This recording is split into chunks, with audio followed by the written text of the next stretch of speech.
Basketball, let me tell you, is a game often decided by mere inches. Height is a massive factor, a really big deal. It has been this way since the game was first played with peach baskets. Make no mistake about it, you simply cannot ignore the vertical element in this beautiful sport. When you look at the court, you immediately understand the advantage some players have. It is plain as day for anyone watching the game we all love so much. The importance of being tall is just undeniable. It truly is. Think about it for a moment. A taller player has a natural edge, doesn't he? Reaching the basketball hoop, which is 10 feet high, becomes a much simpler task for them. They don't need to exert as much effort to get the ball up there. This allows them to score more easily, especially in the paint, close to the basket. This advantage is crucial in a game where every single point matters, every single possession counts. It is a fundamental aspect of the game, and it is not just about scoring, oh no. Defensively, height is a game changer, a proper game changer. Taller players can block shots more effectively, swatting away attempts from shorter opponents. They can alter shots just by their presence, their long reach creating a formidable barrier. Furthermore, they can see over the defense more easily, making them better passers. They spot open teammates, they make the right play, because they have a clearer view of the entire court. So yes, height is incredibly important in the National Basketball Association. It provides so many inherent advantages, from offense to defense, from scoring to playmaking. But, and this is a big but, is it the only thing that matters? Is it the sole determinant of success on the hardwood? Well, that is a question we need to explore further. Because basketball is a complex game, a beautiful game with many, many layers to it. We shall delve deeper into this. Now let's get down to the brass tacks, the actual numbers. We need to look at the history, the evolution of player height in the NBA. Back in the early days, say around the 1950s, the league was a different place. The average height of an NBA player was hovering around 6 feet 4 inches. That was considered quite tall for that era, mind you. But compared to today, it seems almost modest, doesn't it? Things were just getting started back then. As the decades rolled on, a noticeable trend began to emerge. Through the 1960s, the 1970s, and especially into the 1980s, NBA players started getting taller. The average height kept climbing, slowly but surely. Scouts were actively looking for bigger bodies, taller athletes who could dominate the game. The influence of legendary big men during these periods also played a significant role, no doubt. Teams believed that a towering center was the key to winning championships. This upward trend continued, reaching its zenith around the early 2000s. At that point, the average height of an NBA player peaked at approximately 6 feet 7 inches.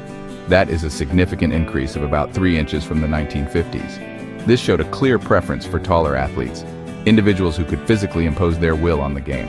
The league was full of giants, and it seemed like this trend would only continue, pushing the limits of human height in sport. But here's where the story takes an interesting turn. What is the situation nowadays? Are NBA players continuing to grow taller, reaching for the sky?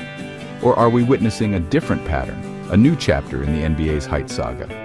The data suggests that things might not be as straightforward as a continuous upward climb. There are nuances, there are shifts in how the game is played, and these affect the kind of players who succeed. It is something that needs a closer look. The NBA has certainly paraded some truly colossal figures on its courts over the years. You think of players like Yao Ming, who stood at an astonishing 7 feet 6 inches. He was not just tall, he was skilled, a dominant force from China who captured global attention. His sheer size was a spectacle, but his ability to play the game at a high level was what truly made him a star. He showed that extreme height could be combined with finesse and power, a lethal combination indeed. Then there were others like Manute Bol and Gheorghe Muresan, both officially listed at 7 feet 7 inches, the tallest in NBA history. Their presence in the paint was absolutely terrifying for opponents. They could block shots without even jumping very high.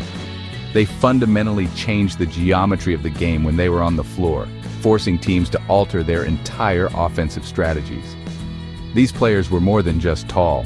They were unique attractions, living legends of height. However, let me be absolutely clear on this. Basketball is not solely a big man's game. We have seen shorter players who have not just competed but have absolutely thrived, becoming legends in their own right. Think about Muggsy Bogues, who was only 5 feet 3 inches tall. He was an exceptional point guard, a fantastic passer, and a tenacious defender. He played for 14 seasons, proving that heart and skill can overcome a significant height disadvantage. He was a true inspiration. And how did these shorter marvels, like Bogues or the 5'5" Earl Boykins, make such a huge impact? It comes down to a combination of factors: exceptional skill, blinding speed, unbelievable determination, and a very high basketball IQ. Beyond these, modern science in training and nutrition plays its part. Genetics, of course, lays the foundation for height, but dedicated training regimens and proper diet help players maximize their physical potential, regardless of their natural stature. These elements are crucial for every single player. So, we arrive at the critical question, the one on everyone's mind.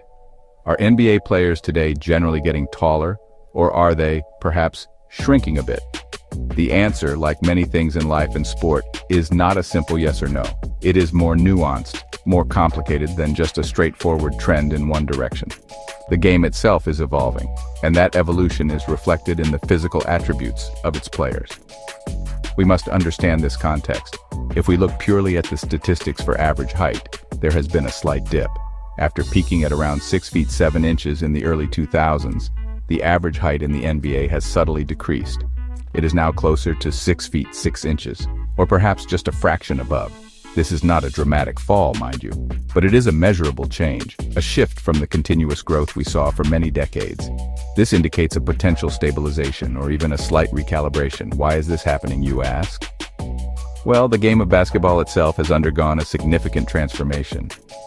The modern NBA places a huge premium on speed, agility, and long-range shooting.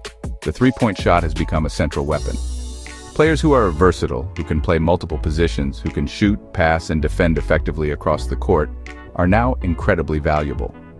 The traditional back-to-the-basket big man is not as singularly dominant as before. Therefore, while height will always be an advantage in basketball, it is no longer the be-all and end-all. Teams are looking for a balance of skills. Today's successful NBA player is often an incredible athlete with a diverse skill set.